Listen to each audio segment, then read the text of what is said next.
Hey, it's your financial maven, Samantha M, Besnoff, CPA. And for the last 30 years, yes, 30 years in the accounting world, I absolutely love sharing my insights and passion about money for individuals, entrepreneurs, and small business owners.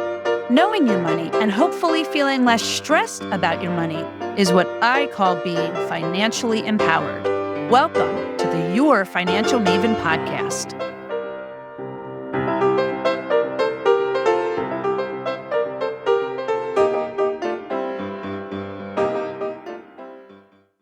All right, welcome to the latest episode of Your Financial Maven. I'm Samantha M, Besnoff, CPA, and I'm excited today to have with me Melinda Jackson.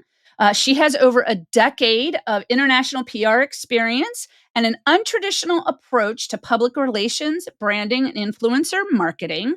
You have worked on the Grammy, Emmy, and PRSA award-winning campaigns, and you have a proven track record to help clients grow their businesses and their careers. But you don't just service your traditional clients, you also service those in the music and entertainment industry as well. I know that you, in serving your entrepreneurs, you've encountered the good, the bad, and the ugly aspects as entrepreneurs. I tend to remind people that I'm an entrepreneur myself, almost 12 years in the business. And I can tell you, yes, good, bad, and the ugly has happened. And I think as entrepreneurs, it will continue to happen. So Melinda, welcome. I'm so excited to have you here on Your Financial Maven. I'm excited too. Thank you. You're welcome. So before we kind of get into how you got started, what you've seen as an entrepreneur and of course with your clients, I want to know, what is money? Oh God, it's funny that you're asking me this because I'm currently in like a money manifestation mindset challenge right now. Love it. I love it. So I feel like my old programming would tell me that money is scary, but what I'm kind of working through now is money is freedom. Yes. Yes. And I love that. In fact, one of my episodes, a couple episodes ago, was talking about financial freedom. And I think that's part of the goal here at Your Financial Maven is financial education empowerment to help reduce stress, to give yourself grace. Because you're right, money can be scary, depending on how you were taught about money growing up.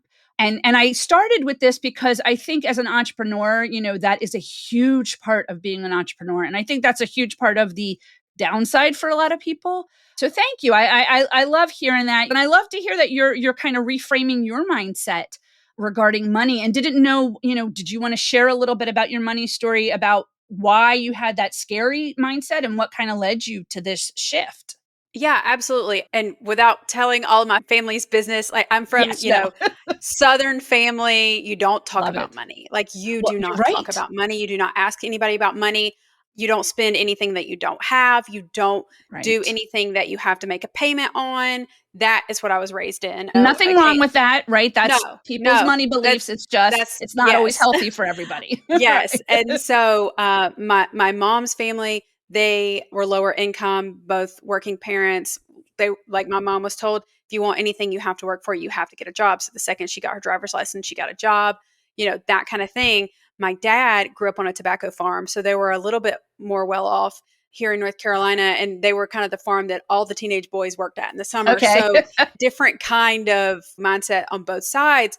But especially with that farming, that scarcity mindset was still there because you don't know. Yeah. You could Right. have a couple bad rainstorms and you lose everything.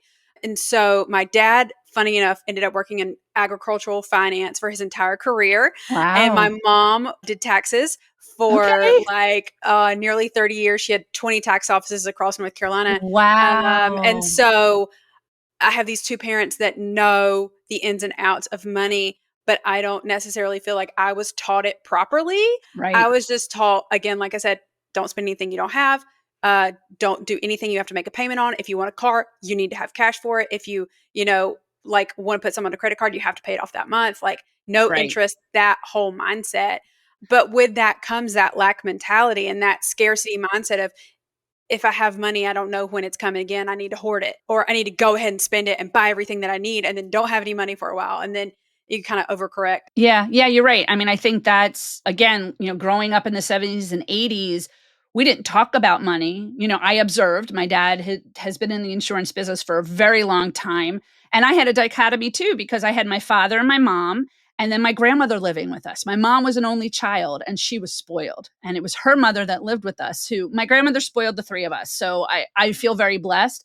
But I still had my father who worked very hard and that money mindset of saving and scarcity. And that I have the other side, not that they spent everything, but like more freedom. Yes, and that was my mom. My mom was the person that if she had money, she was going to buy you something. She was going to buy herself something and give. Like my parents are very big givers. My dad, he's only spending money unless if he's investing it, Right. And Right. so their whole thing is like you can't make more land, so they always invest in land and properties and stuff, which is great. Like I Yes. am if I ever want all that, I am set That's up. awesome. They've done a Right. great job of that. I don't want it, so I'm like, you can keep it. Right. But yeah, especially as like me being an adult, and we can get into this later, but like being an adult, like getting cut off from my parents and then having my own company and the money kind of comes and goes. And I'm just like, I don't know. I don't know. Especially as Right. a millennial, like I feel like I'm dealt like a crappy hand. Right. And then, the way the economy is right now, it's just really hard to be a business owner. And you're right. And it kind of leads into kind of how you got into business. And there is that financial piece that you can go into business for yourself and create something great. But if you don't have an understanding of the financial side of it, that can really throw you off. And like you said, causing stress. And yes, we're in some very difficult financial times right now and just the stress over that. But if we can understand that and we can kind of take a step back and look at what we have and move forward and have people in our lives to help us with guidance as well. So I want to know kind of how you got started with the PR business and as an entrepreneur and what you've seen for yourself and then, of course, with your clients. Yeah, absolutely. So I grew up in a town of like 4,000 people in Eastern North Carolina. I did not know what PR was. I just know I wanted to work with celebrities and I did not want to live Love there it. anymore. I love it. So, first to me, that was film school because here in North Carolina, they film a ton of stuff. I worked on One Tree Hill in college. They Oh, had love just it. finished Dawson's Creek, and I was like, I want to go to film school. I want to go to film school. And my parents said, girls don't do that. You should be a teacher or a nurse. Which I kind of recently unpacked that. I'm like, but my mom wasn't either of those. My mom wasn't a Right. teacher or a nurse. She did taxes. Like, I don't Right. understand. But Completely so, different, yeah. like, And, in and, that and the reason regard. why she did taxes is because she only had to work January to April. She could make Right. all of her money for the year and she could have off with us and Right. chill like we have a beach house, like chill at the beach house. Right. I mean, So, I've been doing accounting for 30 years and yes, tax season is January to April, but yes. I still have monthly There's still clients, stuff. so Yeah, there's there's still still stuff, but stuff, yes. but like she could come and go as she pleased. Yes. But they said no to film school, can't do it. You have to be a teacher. So I go to college and I was going to be a high school history teacher and be a Okay. cheerleading coach. Okay. Well, I cheered at my college and a lot of the girls were communications majors and one of them would go to LA in the summer for internships and I'm like, this is my out. Like Right. this is what I can do. And that's the same time as silly as it is that the show The Hills was on MTV. And so all these girls were working in fashion PR. And I'm a year younger than them. So like their freshman year is showing on TV during my freshman year. So I'm like, oh my God, wait, like this is what I want to do. I want to do PR. Like that's what it's called. Like I could do this. So I just had my set on LA. Very long story short, my parents completely cut me off. They said, if you're going to leave, you have to do it on your own. And I said, bye. I moved to LA with $500, no job, nothing in Wow. 2009. And I just made it work. Wow. And That's yeah, amazing. that's how I got into Yeah. PR. So I was in LA for 7 years. I worked at huge agencies. I loved my life. It was great. I got a Grammy. That was awesome. And Congratulations. I love thank you. that. I Thank love you. that. I'm halfway to an EGOT. Oh, I love it. But I just got really burned out and my mental health was not in a good place and I wasn't making any money. I was a senior in my division Okay. and I'm making $50,000 a year and cost of living comparison that was equal to about $30,000 in North Carolina. So I was like, what am I doing? Like I could move to North Carolina, make $50,000 and be rich. Right. So I moved back to North Carolina. I worked in an agency. I hated it. They were so far behind anything that I had done. And I was like, screw it. I told everybody during my first interviews in LA when I was trying to find a job that in 10 years, I wanted to own my own company. I've been in PR for 10 years. I should just do this. Once again, my parents said, do not do it. The day I quit my job, my parents said, or my dad called and said, okay, you need to cancel your lease and you need to move in with us. And I was like, what? Right. Because I'm not I moving had back. no, and I Right. lived 45 minutes from them. I was 32 years old. I'm like, this is stupid. So I, at that point, I had given myself enough of a cushion to quit my job. So I had taken on a couple of freelance clients and that could pay my rent. And then I made an agreement with my firm that I was working at. I will freelance for you Oh, for a discounted salary right. for however long you need until you find somebody to replace me. And so I only had to do that for like 3 months until I was like, screw you, Nice. I have other clients. Right, So right. I'm so done. yeah, so I literally accidentally started my company just out of a place of no one in North Carolina understood my experience. I figured out, hey, I can do this on my own. And I had the confidence to do it on my own So because you're a I, trailblazer in that yeah, regards. I love yeah. it. And I had the confidence because I had seen my parents own businesses. And I'm like, this isn't that hard. Like, it's fine. And Little PR, did you know, right? yeah. Oh my God. And PR is such a low barrier of entry. Like, I have no expenses besides, a couple of subscriptions. I mean, my computer, my internet. Thankfully, I know what to write off because my mom.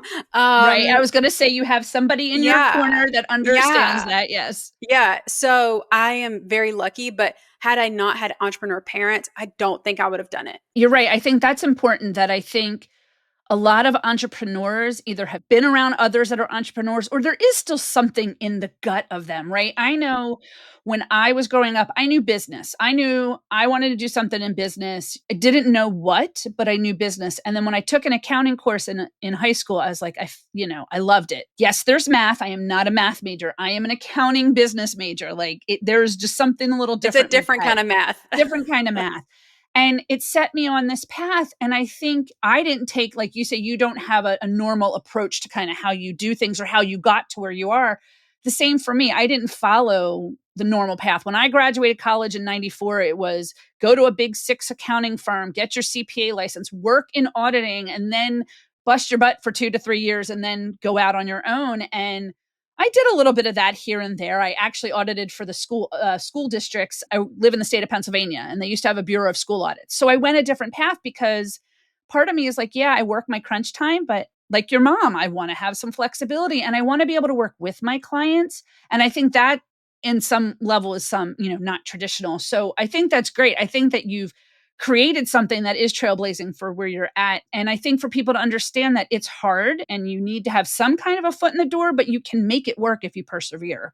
Yeah, absolutely. And the thing you said about wanting to work with your clients, that was me. Like, I saw this need where if I'm at an agency, I am the one that's assigned to the client. The higher ups, they sign the client. I'm the Right. one that works with them. I'm the one that's in the trenches with them every day, but I still have to get approval of everything. And if Right. that person just doesn't want to do it or whatever, then they're going to like poo poo all over it. And then I can't do what I know the client needs. And Right. PR really is such an important like um arm of someone's business because like it is on me to get them seen, to get them Right. heard and to Right. tell their story so then they can grow their business. And I take that so seriously. Right. And I think that's important too. I think the PR aspect of it is as small business owners and entrepreneurs, it's hard, right? From a financial aspect, that can be very difficult to kind of get out there. Yes, social media has its free pieces, right? Then you can pay for boosting and ads and looking at all the data. But I think it's that fear factor of taking the leap. I mean, I've done a little bit of taking the leap a little bit this year, spending on certain things that financially maybe I shouldn't have, but I know in the long run it will help. So within your business and PR, what are things that you have seen or worked with your clients that can help entrepreneurs understand there are highs and lows, right? It takes, I don't know if you've heard this, it could take 3 to 5 years for you to feel established and move forward. I feel established now. I've been shifting some things. I'm in a space to shift. So I feel like I'm in that lower part of financially bringing in clients and money because I've got to build myself back up. But what have you seen in the last decade that can help other entrepreneurs know there's that light at the end of the tunnel to a degree? Yeah, absolutely. When it comes to PR, it's not hard to get press. It's really not. Like, I don't feel like I'm doing anything that is rocket science. And maybe I've just been doing it long enough, like 15 years now. Right. I'm too close to it. But sometimes really all it takes is emailing your local newspaper and saying, "Hey, I am doing this cool thing and I would love to chat with you about it." And then you can snowball things from there. PR is changing every single day because traditional media is dying. And I actually talked about this on my Instagram yesterday. Something like a podcast, like podcasts are so important because if you're on social media, you only have the person for a couple of seconds, Right. if that, if they Right. even see it, if the algorithm even gets you to them. Then if you're on like a traditional TV segment, you only have a minute and a half to 5 minutes to tell your story and hook that person in. And if they're not sitting in front of the TV, they're not going to see it. Or if it's not posted on that website, not going to see it. Podcast, you're in someone's ears for 30 to 45 minutes. Like you are in their ears while they are going about their day. They're doing these things. They're at the gym or whatever. And I know there's some kind of science behind it. I don't know what it is, Right. but you're going to be top of mind. Like they're going to go back to the gym and think, I should look up that Melinda girl that I listened to on that Right. podcast, you know? And so it's so important. And there's a million podcasts Yep. and there's they need guests, you They know? do. I'm And sure you can attest to yeah, this. I can attest to this. I mean, I'm trying to mix it up a little bit. I do these little mini-sodes where it's just me talking because I have Yeah. experience, right? I've been doing this for 30 years and I should be able to give my experience to my listeners. But you're right. It is getting guests, getting people on here to have those conversations. And I've had people say to me, but what do you think? Don't you think podcasting is getting saturated? And I feel like it isn't in the degree of people just want to listen to all different kinds of things. There Yeah. isn't a set prescribed thing. You know, when I was growing up, it was 3 news channels before cable even started, and news was on at 6 o'clock, 11 o'clock, and then the TV went off, and then MTV happened, and cable happened, and now with social media, we're saturated, I think, with knowledge and with all of that. But once you find kind of what you're interested in, then right, you can talk to people, and I do, like, I'll be very honest, my algorithms and my likes and getting streams, sometimes I'm like, oh, why isn't that getting downloaded, or why isn't that getting out there? But then I have to take a step back and realize, for me, doing the podcast is not about me making money off of it. It's to be able to get the knowledge out and talking to people like you, talking about your PR, talking about being an entrepreneur, and also hopefully getting people to want to, when they're in their small businesses, talk to an accountant, talk to a CPA to help them with the financial side of their business so that they know there's people out there like myself that can help them. And like you too, that you're out there helping people with the PR and helping them feel less stressed about it in that Yeah. regards. Yeah, and it's hard not to get frustrated when maybe you don't get the likes or listens or whatever. But Right. I saw something the other day and they said 300 views is a sold out concert venue. Very true. 5,000 views is an amphitheater. Yeah. If you think about it in terms of music venues, you're like, holy crap, like that is a lot of people, but it doesn't feel like a lot of people unless you have a million subscribers and everything else. Success is relative, and that's one of the main things that I've seen. And especially when it comes to PR, you never know what's going to hit. You just want to be out there enough that you are top of mind for people. And the rule when I was in college was you have to see something 3 to 5 times before somebody buys in. Now it's something like 30 to 40. So as long as you're just consistent and you're doing things that are authentic to your brand and your voice and that feel good to you, then that people are going to recognize that, they're going to connect with you, and then they're going to buy into your business. Yeah, I think that's very important. I think it's the authenticity of it. I have always been authentic in what I do. Even if, like you said, when I worked for other firms and you have the partner above you or, the manager above you, and they don't necessarily like what you're doing or bringing to them, so they squash it. If you're still authentic about it, I think people will gravitate to you more. And I think that is important as entrepreneurs. I think we shouldn't lose ourselves, even if we get big and we get all these, like social media influencers, they get so big, they start to lose, in my opinion, you start to lose sight of certain things. Yeah. And I think if you're authentic from the start and you try to stay authentic in what you believe, I think as an entrepreneur, I always tell my clients, I will not apologize for why I charge the rates I charge and why I do things the way I do. And do you see that for yourself? Do you have it? Was that something you've had to learn, not only boundaries, but not apologizing for why you do what you do? Yeah, that's really hard because kind of like what you do, like it's not tangible. Like we're not giving somebody something to take home every single day.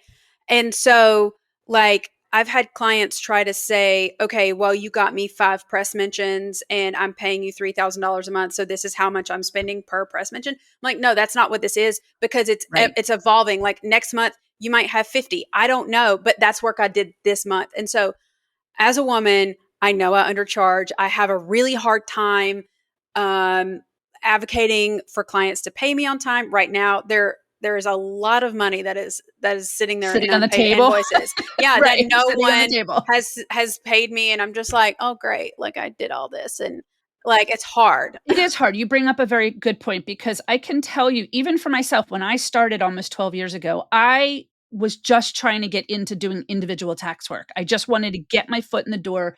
I live in an area that can be hard. I love Lancaster. Lancaster can be difficult to a degree, being a little conservative, the trust. I didn't grow up here. I grew up in the suburbs of Philadelphia. So I'm, even after 30 years of living here in Lancaster, to a degree, I'm not native in that regards.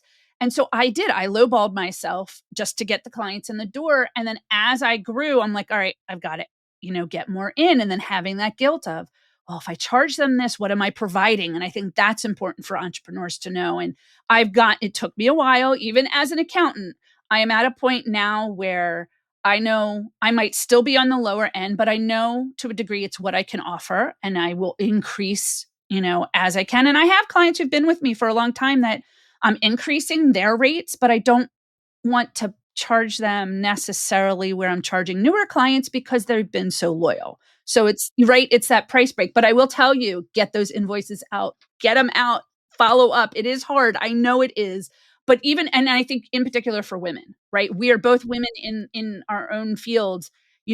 As a woman, is there any advice, anything that you can say to those out there about getting started or what we need to do with our voices? Because we need to be heard and we need to show that we can stand up against men and anybody else in the business in that regards. Yeah, one thing I always try to live by and say is that one, it doesn't hurt me to help other people, but two, the more vulnerable I am and the more I am seen, I'm giving other people permission to be seen.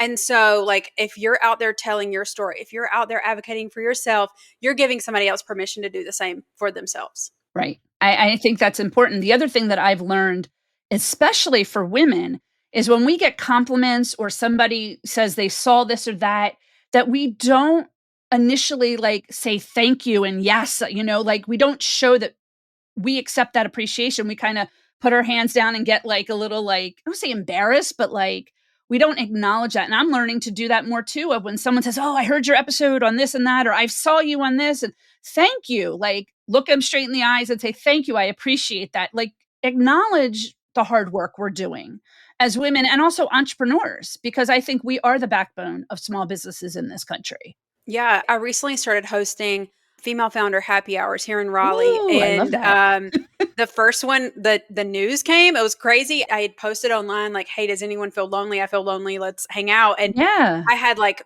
45 to 50 women come, and ever Wow. since, like every time I do it, there's around that many people, but I give myself such a hard time, and people will come up and say, "Oh my god, it's so fun! Like, thank you so much. I met so many people," and I'm like, well, only 30 people came, 50 people didn't come. And I Right. had on the sign up form 50 people. So then in my eyes, it's a failure. So like I can't even accept that compliment and I can't even let myself have that win and zoom out and think, oh my God, I brought 30 people together. 30 people trusted me enough to come in a room where they don't know anybody just to meet other people because they feel alone, just like I feel alone. I think it's fabulous what you're doing. And you're right. You have 50 people sign up and only 30 showed. That is huge.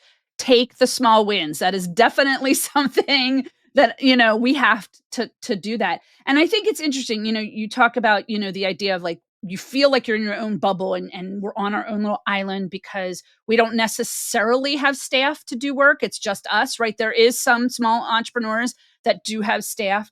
One of the things that you talk about in your bio and everything is about mental health and the struggles. And I think that it's important for us to talk about those things as entrepreneurs in an entrepreneurial space. So as you've worked with your clients, what have you been able to discover with regards to mental health and kind of any tips or things that maybe you've come across? Because I think we all go through that in our lives. Yeah.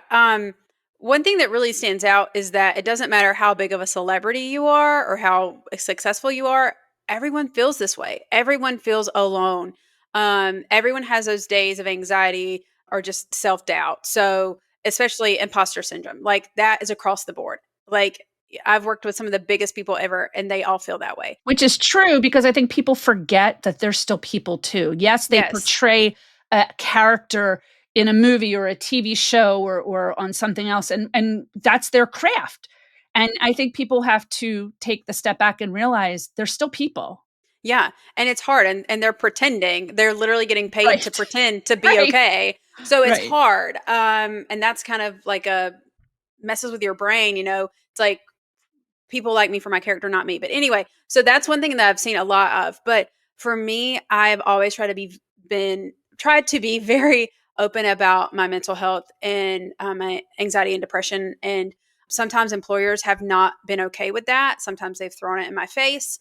And I think now at 38 years old, I'm in a place where my nervous system is very regulated. But yesterday, I was going through it. I was just going through it because all these outstanding invoices, I don't know when new clients are going to come in. No one has money to Right. spend on this kind of thing. So PR is always the first thing to go. So I was just really beating myself up over that. And like, I can't have the summer that I want to have. Right. But Right. I let myself have that day. And today I feel okay. Like, and that's something I've worked on with my therapist, especially once I became an entrepreneur and figuring out I don't have to sit at my desk 24/7. I don't have to be here Right. 9 to 5. I can still work.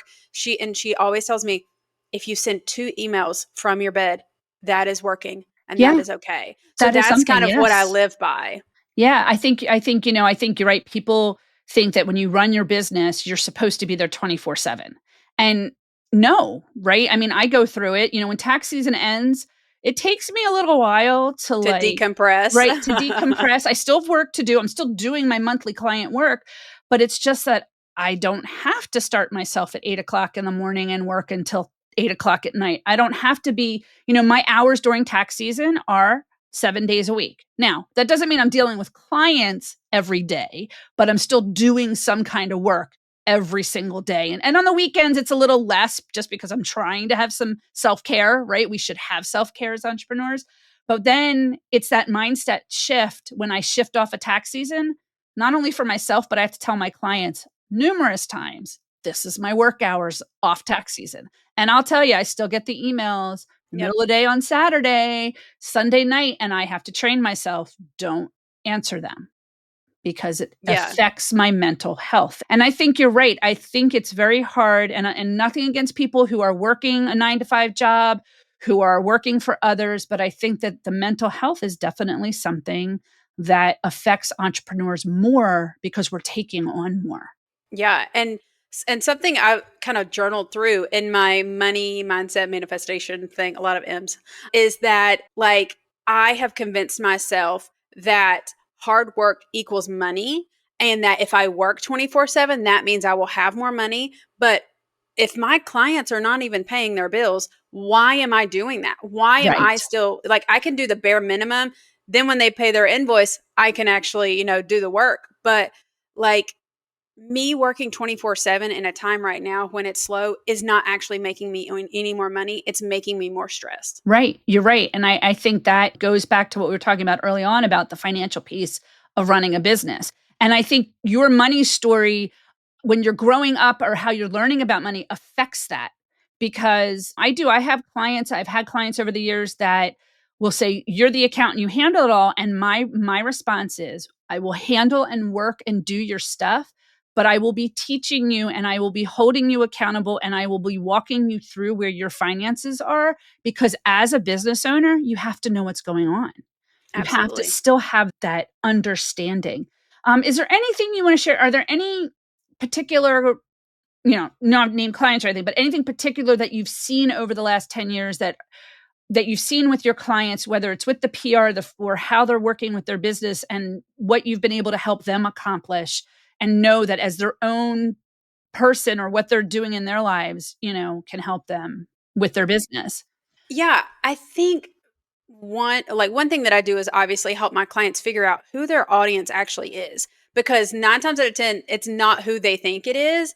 And then once you Interesting. figure out who that audience actually is, then you can kind of tailor everything to that and helping them figure out, okay, what are 3 to 4 words that your business like fully embodies and represents so you can check everything to that. So that's one thing that I try to do. But then also it's just the storytelling aspect. And a lot of that really is mindset, especially because I work with predominantly female entrepreneurs right now, and they they have great stories, but they're afraid to tell it because they think no one's going to care. And so, just seeing how they blossom and change after giving them permission to, no, you can talk about that. And people do want to talk about that with you. After one or two podcasts of them like spilling their guts to somebody, they're so confident and they're Right, excited right. about it. And then, people coming up to them and saying, oh my God, I listened to that podcast you were on. It was great. And then seeing people invest in them, like that has been really transformative. And that's the stuff that really lights me up, is just helping people grow their business in that way. And that's something that you wouldn't normally think about. People think grow your business is like, okay, how do we do marketing funnels, or like, how do we get their finances in order, or whatever.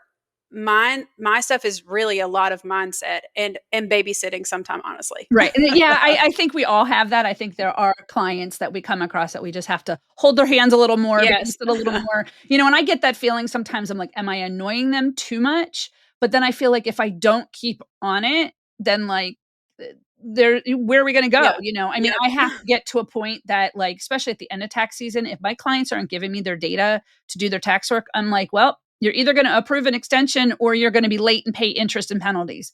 That's not my problem, right? At the end of the day, that's your problem because you're the taxpayer. But yeah, I think it's that struggle. I also think it's the ability to say no to people, Oh yeah. right? It took me a while I took on some clients that yeah, it was great, but then it wasn't great. And learning to fire clients that maybe you've had for a few years, but listen, mentally, if it doesn't help you and if it doesn't help you with your growth, but also that boundary of knowing who not to take on. I'm sure you've seen that a lot. Oh my God, all the time. And I have a really hard time breaking up with clients. And normally I can kind of like Jedi mind trick them into breaking up with me. And but I have a rule that is, if I immediately roll my eyes the second I get an email from a client and I haven't even read it, then that's not somebody I need to work with, because my body just instantly knows I hate this person. This is Yes. probably not good. I can't go out there and advocate for them in the media if I hate them. So Yeah, that's you're that's true. a big thing. Yeah, I would think that is huge in your area with PR and working with clients, whether they're celebrities or not, right? If they're not willing to work with you and you've tried, it can be hard. It can be Yeah. hard. Is there anything else you'd love to share? Anything maybe on the financial side of things of growing your business that might be important for entrepreneurs to know, or anything that you think we should hear? Yeah, I think the best thing for me was, um, like, literally just, like, diving into QuickBooks and just Okay. getting a habit of that. And Yes. no, like, obviously, my mom did taxes, so I knew what I could write off and what I couldn't, but, like, watching my boyfriend do his taxes, I'm like, "You need to go back and redo that. You have not written anything You're gonna off. Like, what are you talking about?" Like, he's an entrepreneur as well, and I'm like, right. "What? No, you can write this off, this off." So I think, like, literally getting into QuickBooks, setting up some rules for yourself, and even if it's not QuickBooks, something similar, setting up the rules for yourself so it's out of sight, out of mind. It automatically, that if this charge comes from Geico, that's your car insurance. You Right. set up a Right. rule for yourself. And just like educating yourself on what you can and can't write off, Yeah, very important. because you could save yourself a ton of money. Yeah, I think you're right. I think entrepreneurs, you know, if they don't want to spend the money to have somebody like me help them, which is fine, that is Yeah. their choice. You still need to spend a little bit of time understanding that and understanding what you can and can't do. Because I do, and I actually don't mind doing it. I will take on businesses that have gotten themselves in a little bit of a pickle with their QuickBooks or whatever accounting software or no accounting software that they're using. Oh God. And I sit there and go, okay, we have to take a step back first, right? I think it's very important that people know that in entrepreneurialism, you're into it. Sometimes you need to take a step back and look in from the outside to evaluate. Yeah, and like I'll have friends, quarterly taxes come up or tax time comes up, and they're like, "Oh God, I got to spend all this time on it," and I'm like, "Oh, I You're just done in 10 minutes, export right? it. I just export it and send it to the CPA, and I'm like, here you go, girl. Have Right, fun. right. Tell me how much I owe, like Yeah, whatever." yeah, Because I've set up the rules for myself. I've automated it, and I go in there, once or twice a month, and it's like you got to gamify it a little bit, and I'm just like, yeah. oop, oop, oop, oop, oop, like taxes, taxes. It's almost like, I don't know if you've seen the episode of Schitt's Creek where he's like, "It's an expense. I'm going to expense it. I'm going to expense it. I'm going to write it off. It's a tax write off." And he's like, "Where do you think this is going? You can't, like, you still have to pay for Right, it." right. But that's how I feel. I'm like, This is the government's issue now. Yeah, yep, I got it, I got it. But you bring up a good point too that I think business owners forget that, okay, like I've had clients, in the state of Pennsylvania, certain things are sales tax, right? Sales tax Yeah. has become a huge thing and having to be careful of that. But I had a client who was collecting the sales tax, but didn't know she had to remit it. So those are Oh, the Lord. nuances of things. Yeah. And I think, again, it goes in that ebbing of flowing, the good, the bad, and the ugly of understanding. Is there anything in particular that really has stood out to you from an ugly standpoint that, like, oh, I went through this and now I've learned and kind of gotten on the other side that might be important for entrepreneurs to be aware of? In terms of money or just in Just life? in general, like in the business and money, like Yeah. whatever, you've Yeah. seen in your PR, arena. Yeah, obviously sticking to your guns in terms of pricing. I wish I would have done that. I would be in a lot better position now, I think. If I wasn't just like, please love me, give me your $5, it'll be Right, okay, right. Please. um, like just I wish I would have had that confidence and kind of set myself up. And then, like I said, I started my business accidentally because I just couldn't get hired anywhere. And then it just happened. And so I feel like, 6, 7 years later, I'm still catching up on a lot of things. I don't have a lot of the systems in place I Right, need. And right. so now it's the growing pains of, oh God, I got to do this. Like I got Yeah, to yeah. figure out processes or like even, onboarding interns. I don't have a process for that. Right, Like right, it's not hard. I can literally just make a Google sheet and say, hey, like read this thing and do all these are your daily tasks. Just putting in small processes early on is gonna save your butt in the long run because I didn't do that. I feel like I have no, like, structure in a lot of right. ways, I and feel I'm that just way every like day. No, just yeah, I'm like, "I'm just floating here." I'm just like, "Give me your money, I'll make you famous. Cool, right, thank right, you." right. No, Yeah. I agree. I mean, I feel that way to a degree. Like I started out because, as I'm sure you know too, where the internet and social media and just technology, AI and all has gone, even in the last 5 years, it's learning to shift that. And when I started, I wasn't, of course, 100% virtual because the tools weren't there, but I was more technology based and then learning to pivot, right? I think as entrepreneurs, we have a hard time pivoting. It's okay to pivot. And if you pivot, you have to know you're going to have some downtime or downslide a bit as you pivot. Yeah, and in PR, I have to pivot for people all the time, Right, but it's hard for me to pivot for myself. So, right. one thing I realized is I was charging the same fees that an agency I worked at in LA was charging 10 years ago. And I'm like, Wow. "What? Why?" Right, Like right, the like it's 10 years later, I should be charging more. I have more experience. I can't charge $2. I say $2. right. I I know can't what you charge mean, yeah. yeah, I can't charge $2 for this thing that's worth $5,000 a month. Like this is ridiculous. So I raised my fees and there were growing pains there. But then also I wanted to figure out a way to work with people who didn't have that budget still, but in a way that it's not draining the life out of me. So I introduced VIP days, which is basically I get on 3 to 4 Zooms with someone, or we do it in person, and we figure out their whole PR strategy for them Oh, I and love all their it. talking points, their elevator pitch. If they want to do speaking gigs, what could their talk speed that they could pitch? Who could they send that to? I pull media list. I help them with brand messaging, all that fun stuff. But I can do that all in a day and charge them half of what my normal retainer is and Right, help way more people and work right, with people that I wouldn't normally get to work with. And so that's the pivot I had to like sit back and do. And I just didn't want to do it in a way that felt like girl boss, like right, I'm a right, coach. I'm a coach. Like I didn't want to be the Instagram life coach girly. right, I wanted to be someone that just wants to freaking help people grow their business and tell their story right. even if they don't have a budget. So that's kind of the growing pain now. And I've done a couple of them now. I absolutely love it. They light me up. I'm so drained at the end of the day, but I'm giving people 10 to 15 documents that they can then run with. I'm giving them everything in my brain so they can go and do it for themselves. But that's kind of the pivot that I had to make once I realized everyone doesn't have $3,000 to $5,000 a month to work with me. Right. You're right. I think that's so important. And I've gone, I've done that. I'm still doing that with shifting away from just doing individual tax work. I'm actually now trying to focus on small businesses because I think, and still do their individual work with them as part of their business. But it is that pivot, and it's hard, right? You build up certain clients and then you're like, I'm pivoting. I still want to keep you, but I'm not necessarily going to keep you and add someone, like I have to pivot. And I think it's great what you're doing. This has been wonderful. Is there anything else you'd love to share? Anything that you have on your mind with regards to understanding your money or just business in general?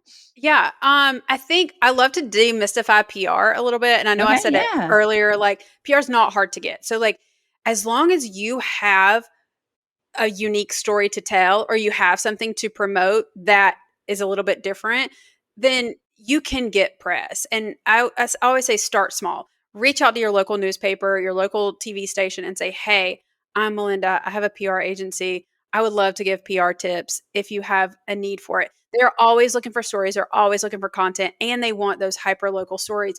So as long as you have that hook and that angle, just reach out to them and just send them an email. You don't have to write a novel. It can literally be a couple of sentences, and it's not hard, but you will see a lot of traction from that. And then you can use that on your social media or on newsletters. And newsletters are the thing I'm pushing so hard right now, because the way social media is, you're not owning your audience. Like if TikTok goes away, if Instagram goes away, you don't have access to your audience.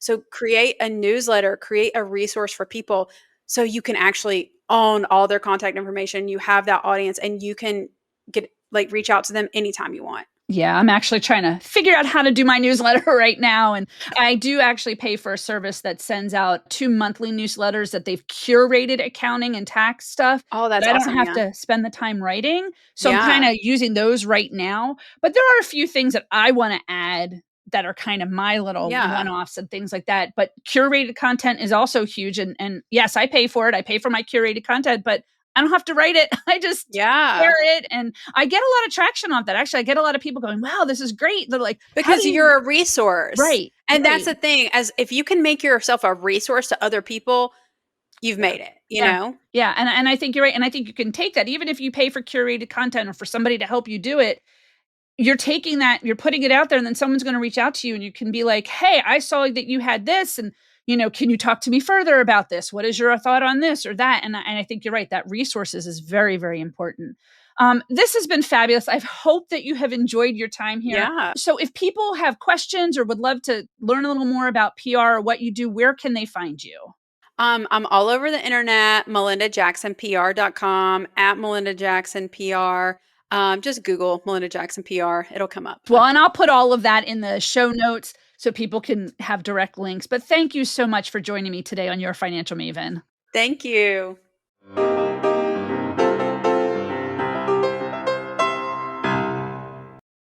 Follow, like, and subscribe to Your Financial Maven wherever you listen to your podcasts. And make sure that you leave your money stories or questions for me at www.yourfinancialmavenpodcast.com. I cannot wait to hear what you have to say about money. The purpose of this podcast is to provide general information on the subjects discussed. It is for educational, informational, and entertainment purposes only. It is not meant to resolve your specific financial needs or situations. Please consult with your CPA, tax, or financial professionals. Your Financial Maven is hosted and produced by Samantha M. Besnoff, CPA, and Your Financial Maven, LLC.